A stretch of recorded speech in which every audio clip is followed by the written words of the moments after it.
Hello everyone, this is Ami Patel. Welcome to online session. In this video, I am going to discuss about PN Junction Diode. Okay then, let us begin. So these are the contents included in this video. We will begin our discussion with the types of material. Then we will discuss the different types of semiconductor material. Next, I will give brief idea about the basic circuit elements like resistor, capacitor and inductor. Then we will see PN junction diode, biasing of PN junction diode and PN junction diode characteristics. So let us begin with the types of material. There are the three types of materials, that is a metal, semiconductor and insulator. This figure on screen shows the energy band diagram of these materials. It has mainly two bands. One is the conduction band and the another one is the valence band. So conduction band is having free electrons, whereas the valence band does not.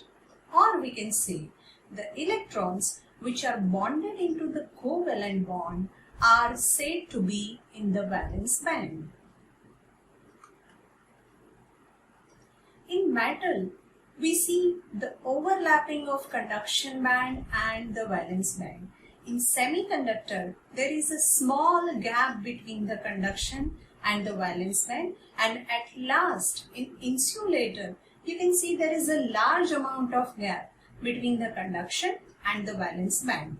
So, if we apply some amount of external field or voltage to the semiconductor material, then the electrons bonded in the covalent bond will acquire the external energy and that will get free.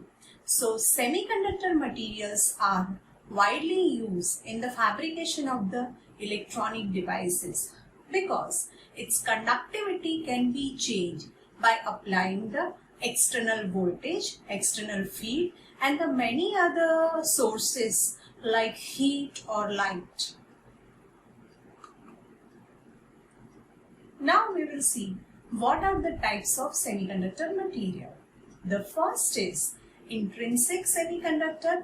It is chemically pure and possesses poor conductivity. In intrinsic semiconductor, there are equal amount of or equal number of electrons and holes. In this type of semiconductor, you can say very small amount of current is flowing, and that is due to the thermal agitation. Second is the extrinsic semiconductor. When we are adding impurities, it can be trivalent or pentavalent impurity to the intrinsic semiconductor by the process called doping. It becomes the extrinsic semiconductor. The number of electrons and holes in extrinsic semiconductors are not equal. Next, we will see the basic circuit element. The first figure is the resistor. That is a snapshot of the resistor or rather actual resistor. The resistor opposes the flow of current, or rather it is used to control the current. So basically resistor is used in the circuit to control the current. This next figure is the symbol of resistor. Next is the capacitor, and capacitor stores the electric charge. So next is the symbol of the capacitor. Next figure is the actual snapshot of an inductor. It is also referred as a coil. So inductor stores the energy in the magnetic field when the current passes through it.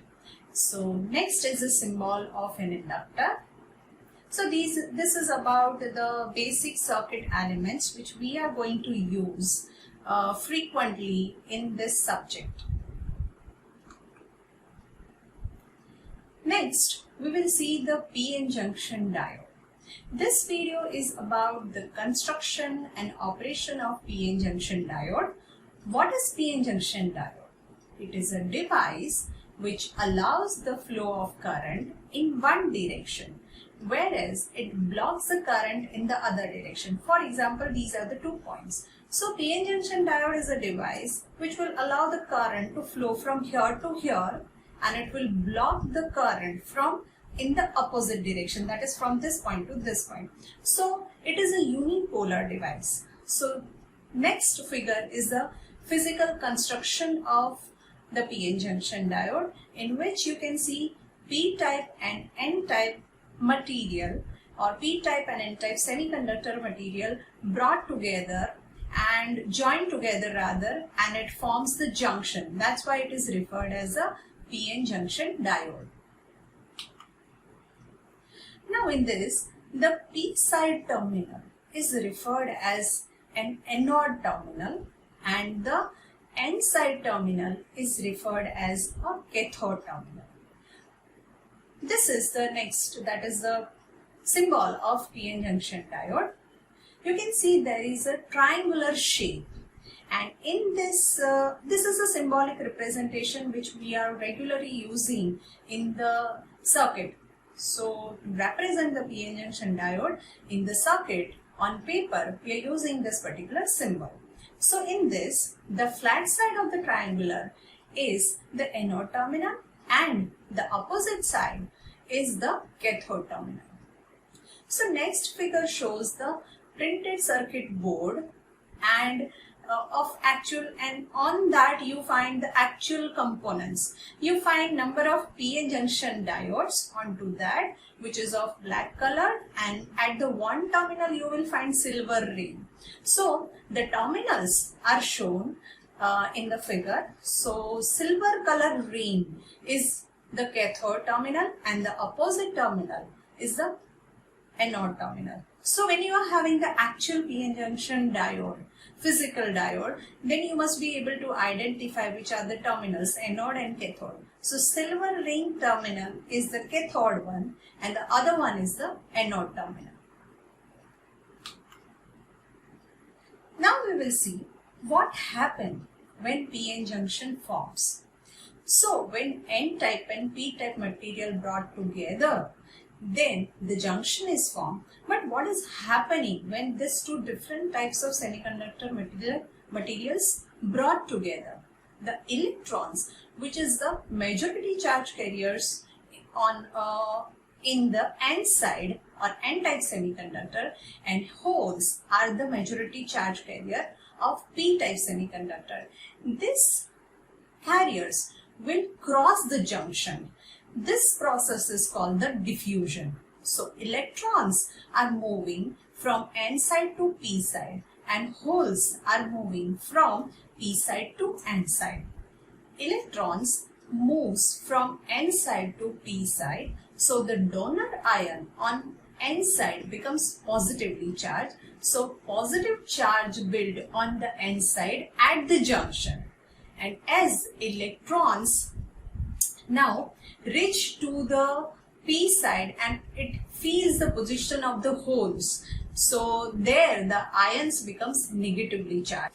You can say potential difference is generated at the junction, which is having the polarity such that on N side at the junction we are having positive charge and on P side at the junction we are having negative charge.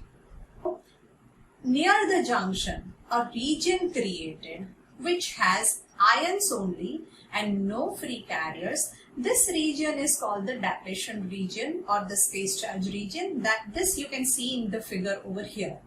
So this is shown in the next figure also.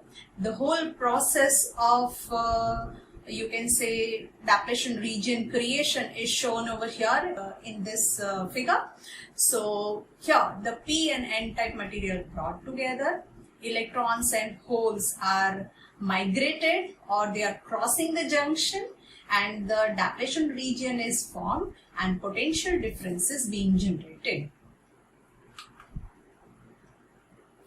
Now we will see biasing of PN junction diode. What is biasing? Application of external DC voltage across the PN junction diode is called the bias. We can connect the DC source to the PN junction diode in two different manners. You can see in the figure that the first one is where we are connecting anode to the positive terminal of the battery and cathode to the negative terminal of the battery. So this type of connection is referred as the forward bias or forward biasing of PN junction diode. And the another way is where we are connecting anode to the negative terminal of the battery and cathode to the positive terminal of the battery. So this type of connection is referred as the reverse biasing of PN junction diode. This you can see in the figure. On screen you find two figures. The upper one is the forward and reverse bias connection of PN junction diode with the symbolic representation, and the another one is with the semiconductor materials P-type and N-type. So PN junction diode is represented in form of P-type and N-type material. Next we will see the forward biasing of PN junction diode. Now, what happens when we apply the forward bias to the diode? So, as we are increasing the external voltage, it overcomes the depletion region potential barrier. You can see in the figure when the supply reaches to 0.3 volt, the depletion region is fully vanishes and the electrons and holes will be able to cross the junction and the current is flowing. So, when we have not applied any forward bias voltage or any external voltage, we are having the depletion region at the junction and it is having some potential barrier. So when we apply the forward bias and we gradually increase the voltage, it is used to overcome the potential barrier at the junction due to the depletion region. So up to 0.3 volt, it is used to overcome the potential barrier of the, you can say, depletion region. So this is the 0.3 volt is for the germanium, and if we are using the silicon material to form the PN junction diode, then this voltage will be 0.6 or 0.7. So this voltage is referred as the cut-in voltage. So it is a minimum voltage we need to apply across the PN junction diode in forward bias manner to allow the carriers to cross the junction or to allow the current to flow. So this figure shows the VI characteristic of PN junction diode for the forward bias condition. So here we are plotting the applied voltage across the PN junction diode and current flowing through the PN junction diode. You can find as we increase the voltage up to 0.3 volt, the current is 0. So that is a cut-in voltage. And as the voltage is increased beyond this cut-in voltage, the current will increase. So this is the forward characteristic of PN junction diode. Now we will see the reverse bias PN junction diode, that what will be the behavior of PN junction diode under the reverse bias condition. Reverse bias condition means we are connecting the positive terminal of the battery to N side and negative terminal of the battery to P side. Now the electrons, that is a majority charge carrier of N side or N-type material, gets attracted towards the P or rather the positive terminal of the battery. And similarly, the holes, which is majority charge carrier of this P-type material, it gets attracted towards the negative terminal of the battery. So you can see in the figure, due to this type of attraction, the majority charge carrier of both type of material will move away from the junction. So they are moving away from the junction, and due to that what happens, near the junction, the region is created which is having just immobile ions and no free carriers. or rather the depletion region. So this depletion region width is going to increase as you are increasing the reverse bias voltage. So in this reverse bias condition, there is no current flows. The small amount of carriers will be able to cross the junction, and that will be the minority carriers only, and it will constitute some current, and this current is referred as the reverse saturation current. This reverse saturation current will be of the order of microampere or nanoampere. So this is about the reverse bias condition of PN junction diode. Now next figure shows all this processes together. Here the PN junction diode is connected with the external battery through the switch and resistor. So when switch is open, that means the diode is not connected to the battery. At that time, the normal depletion region is generated and the potential barrier is set. Now, when switch is closed and forward bias is applied, the majority charge carrier will cross the junction and the current will flow. Now, when the reverse bias is applied and switch is closed, definitely, then the depletion region width is going to increase and very small amount of current is flowing. So this whole process you can see in this figure. So next we will see the VI characteristic of PN junction diode. This figure shows the PN junction diode symbol when it is formed using the P-type and N-type material, and the VI characteristic. VI characteristic is plotted for the voltage applied across the PN junction diode and the current flowing through the PN junction diode. So you find the 4 quadrant in this characteristic. So when forward biasing of PN junction diode is done and whatever voltage and current which we are getting is plotted in the first quadrant. So we consider the applied voltage is positive and the current which is flowing is also positive. So this characteristic you find that as we increase the forward voltage up to the knee voltage, there is no current flowing, and if we increase the forward voltage beyond the knee voltage, the current gradually increases, and the knee voltage for the germanium is 0.3 volt and for the silicon it will be 0.6 or 0.7 volt. Now reverse bias characteristic of PN junction diode is plotted in the third quadrant. So here we are changing the polarity of applied voltage. That's why we are considering the negative voltage, and the flow of current is also, the direction of flow of current is also reverse. That's why that is considered as a negative. So the reverse bias voltage and current both are negative. So when we are increasing the reverse bias voltage up to certain limit, we find that the current which is flowing is the reverse saturation current, which is of the order of microampere and so. But beyond certain limit, we find that this current increases gradually, and this reverse bias voltage is called the breakdown voltage, and this breakdown will damage the PN junction diode permanently. So we are not applying practically we are not applying reverse bias voltage beyond the breakdown voltage. So this is about the VI characteristic of PN junction diode. Next we will see the basic definitions or terms with reference to the PN junction diode. So first is the cut-in voltage, or it is called the knee voltage.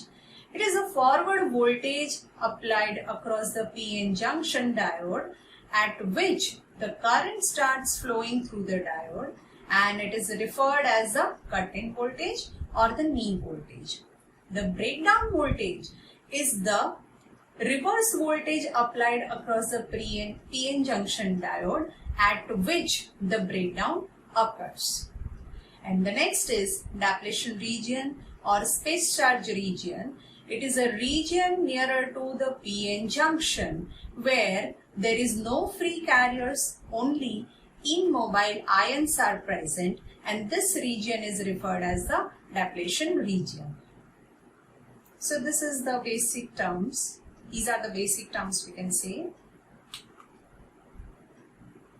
With this, I am ending this session over here. Thank you. Stay connected. Thank you.